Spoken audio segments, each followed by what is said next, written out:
তিনটা প্রতিষ্ঠানকেই বলেছি যে তারা যেন স্থানীয়ভাবে তারা ফ্যাক্ট চেকার এবং তাদের লিগ্যাল অ্যাডভাইজার এবং লিগ্যাল টিমটা এমন কাউকে তারা মনোনীত করে যাদের আসলে বাংলাদেশের ইতিহাস, ঐতিহ্য, মূল্যবোধ, ধর্মীয় অনুভূতি এবং আইন সম্পর্কে পরিষ্কার ধারণা থাকে।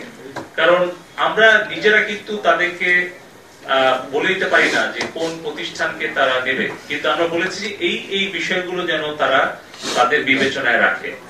আর আমরা বলেছি যে তারা যদি তাদের এআই টুলও ডেভেলপ করে, তাহলে ডেভেলপটা কে করছে, কারা ডেভেলপার, তারা কোন কোন কিওয়ার্ড সিলেক্ট করে দিচ্ছে বা কোন কোন বিষয়গুলো তাদের এআই টুলকে ট্রেন আপ করছে, সেটার উপরেও কিন্তু সেই এআই টুলটা বিহেভ করবে। আপনাদের নিজস্ব ইউটিউব চ্যানেল আছে যারা মেইনস্ট্রিম মিডিয়া, সো বিভিন্ন কন্টেন্ট আছে, ওরা বেশি করে বলছে যে তারা বেশিরভাগ সময়ে তারা চায় যে কোনটা কোন বয়সের জন্য অ্যাপ্রোপ্রিয়েট আর কোনটা কি ধরনের কন্টেন্ট, এই ধরনের যদি কেউ ব্যানার বা কোনো ডিসক্লেইমার দিয়ে দেয় তখন তাদের পক্ষে আসলে তাদের রুলস অনুযায়ী ব্যবস্থা নেওয়া কঠিন হয়। তারপরেও তারা বিস্তারিত ব্যাখ্যা দিয়েছে যে কোন কোন জায়গাতে তারা আমাদের সহযোগিতা করতে পারলো আর কোন কোন কন্টেন্ট টেকনোলজি করতে পারলো না, সেই বিষয়ে ভবিষ্যতে তারা আরো ক্লোজলি কাজ করবে এবং তারা আগামী দিনে সরাসরি আরেকটা বৈঠকের সময় চেয়েছে।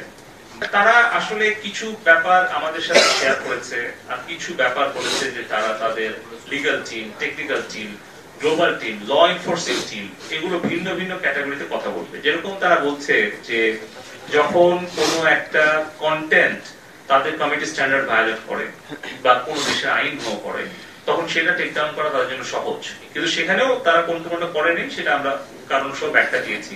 তারা বলেছে যে এটা আগামী দিনে আরো সহজ করবে।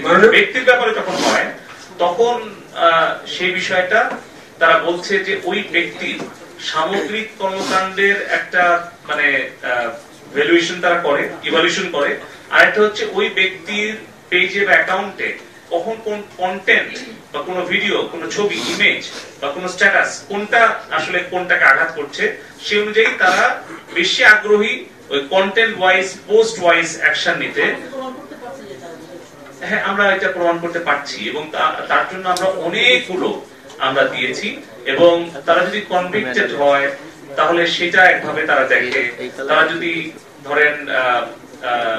ধরেন যে তাদের একটা কন্টেন্ট একটা দেশের বিরুদ্ধে গেল, একটা কন্টেন্ট আরেকটা ব্যক্তির বিরুদ্ধে গেল, একটা কন্টেন্ট হয়তো ওদের কমিটি স্ট্যান্ডার্ড ভায়োলেট হলো, কিন্তু আরেকটা কন্টেন্ট হয়তো তারা বুস্ট করে তাদের বিজনেস প্ল্যাটফর্ম হিসেবে নিচ্ছে। সো এইভাবে কিন্তু তারা কিছু কিছু কৌশল নিয়েছে এই দেশ বিরোধী চক্রান্তকারীরা, সেটাও আজকে আমাদেরকে তারা ব্যাখ্যা দিয়েছে।